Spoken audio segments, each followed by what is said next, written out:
ओम सुमुखश्चैकदन्तश्च कपिलो गजकर्णकः लंबोदरश्च विकटो विघ्ननाशो विनायकः धूम्रकेतुर्गणाध्यक्षो बालचन्द्रो गजाननः द्वादशेतानि नामानि या पठे शृणुयादपि विद्यारम्भे विवाहे च प्रवेशे निर्गमे तथा संग्रामे संकटे चैव विघ्नस्तस्य न जायते। श्री गणेशाय नमः।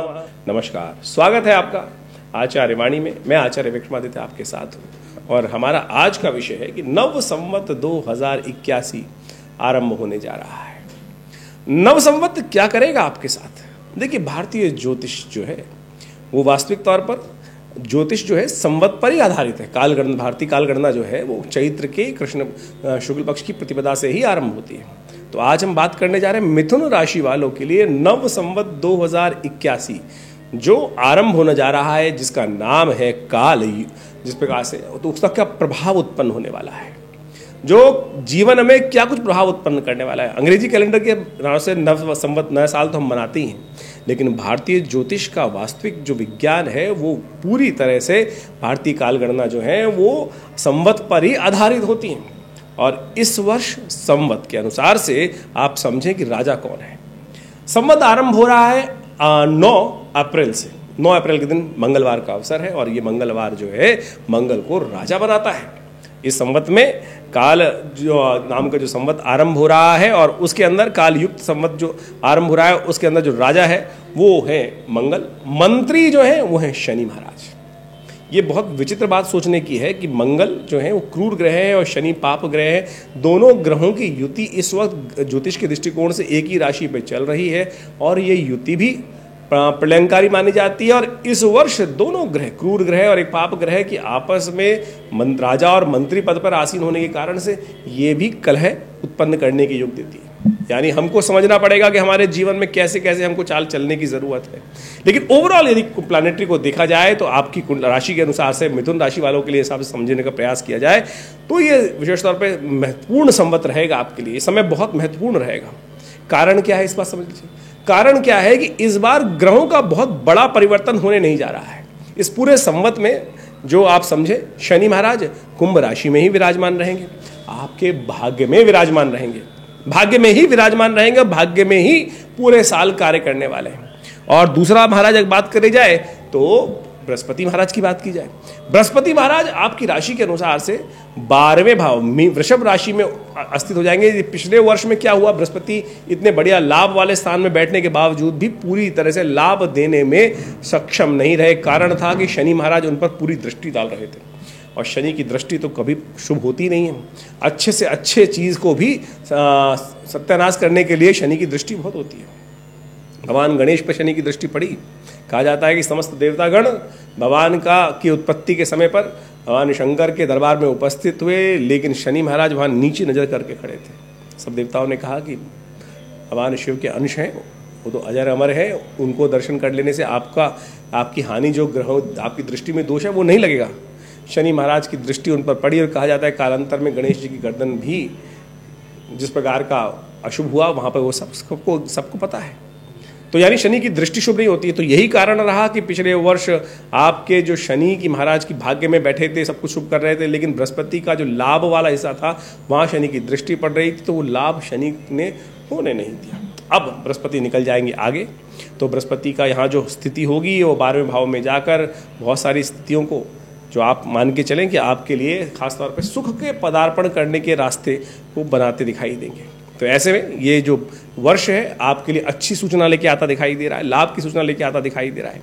बृहस्पति भी पूरी तरह से आपको कुछ ना कुछ लाभ की स्थिति उत्पन्न करते दिखाई दे रहे हैं, शनि महाराज भी। और राहु की स्थिति भी चले तो राहु महाराज आपकी राशि के अनुसार से 10वें भाव में स्थित होकर ग्रहों का जो गोचर में स्थिति उत्पन्न कर रहे हैं। तो ये तीनों ग्रह जो है वो स्थिर भाव से आपकी राशि के अनुसार से वहाँ उपस्थित होने वाले हैं। लेकिन कलह का योग तो है, क्योंकि शनि महाराज जो विशेष तौर पर आपकी राशि के अनुसार से हम बात करें तो दुस्वाभाविकता आपकी राशि है, आपकी राशि में स्वयं दुस्वाभाविकता है। और ऐसे में दुस्वाभाविक शनि और मंगल की युति जो है चल रही है और पूरे वर्ष राजा और मंत्री जो है शनि मंगल ही रहने वाले हैं। तो ऐसे में विचार विमर्श में दिक्कत आने के योग बन सकते हैं। तो शांति के साथ आपको विचारों को स्थान देने की जरूरत है। सफलता में अभी भी भाग्य सफलता धीरे धीरे देने के रास्ते बनाता रहेगा। धीरे धीरे रे मना धीरे सब कुछ होए, लेकिन आपको विचार करना होगा, दृढ़ भाव से सोचना होगा, एकदम जल्दबाजी नहीं करनी है और विचारों को अच्छे से क्रियान्वयन करने के बाद तब उन पर कार्य करने की जरूरत है और उसके लिए कुछ खास उपाय भी करने की जरूरत है।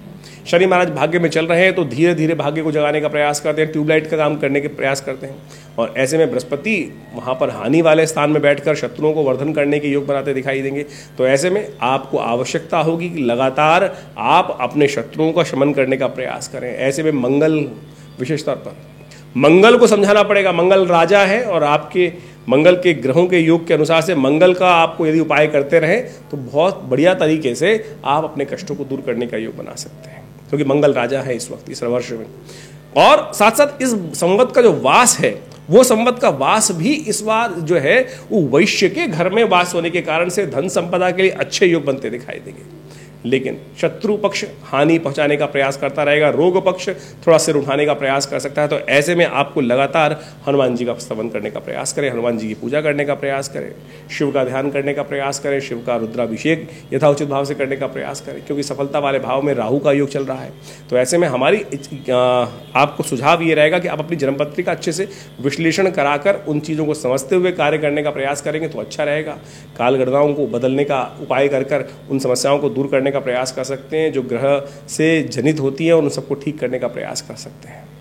हमारे यहाँ नित्य प्रति बहुत सारे कार्यक्रम, यज्ञ का हर रोज 8 घंटे यज्ञ चलता है आश्रम पर।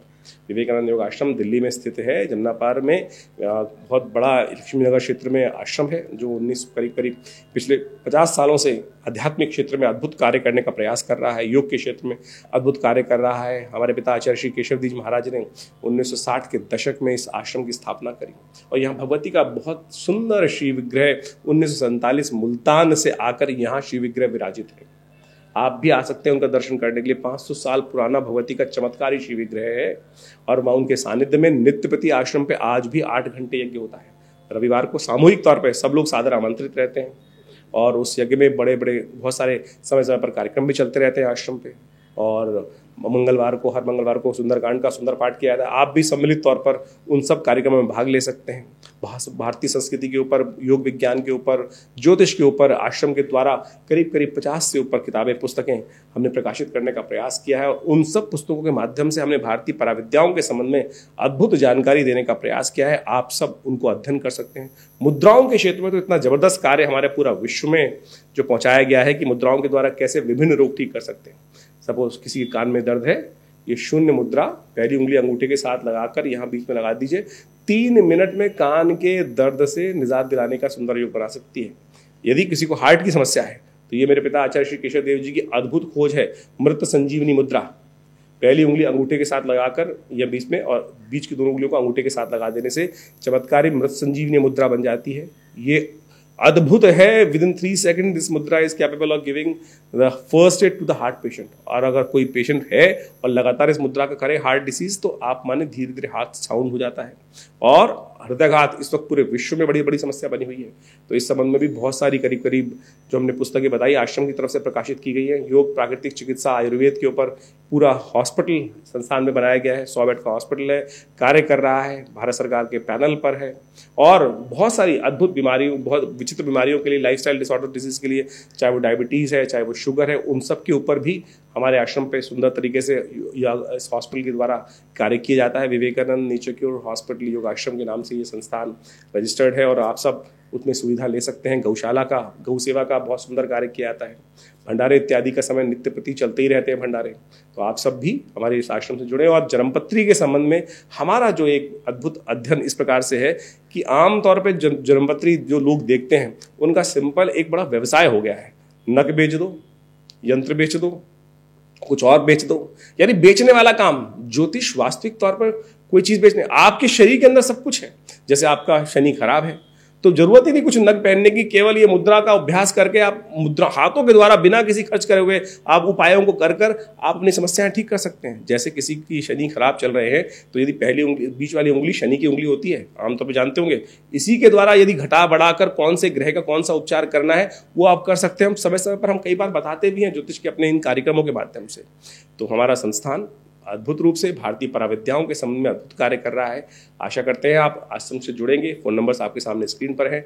जन्म पत्री का विश्लेषण सही से करने की आवश्यकता है। हम जो यहाँ पर आपको बताते हैं वो जनरल प्रेडिक्शन राशि के अनुसार से, लग्न के अनुसार से बताने का प्रयास करते हैं, लेकिन आपकी जन्म पत्री क्या है, क्या योग लेकर आप पैदा हुए हैं। एक ही समय में बहुत लोग पैदा हो रहे हैं, लेकिन क्षण क्षण मात्र पे वो परिवर्तन होता है, और उन परिवर्तनों को अच्छे से अध्ययन करके यदि जन्मपत्री को समझने का प्रयास किया जाए तो बहुत कुछ अंदाजा लगा सकते हैं। तो आप जुड़े हमारे संस्थान से, विवेकानंद आश्रम से, आपको लाभ होगा, जीवन में परिवर्तन के योग बनेंगे। धन्यवाद।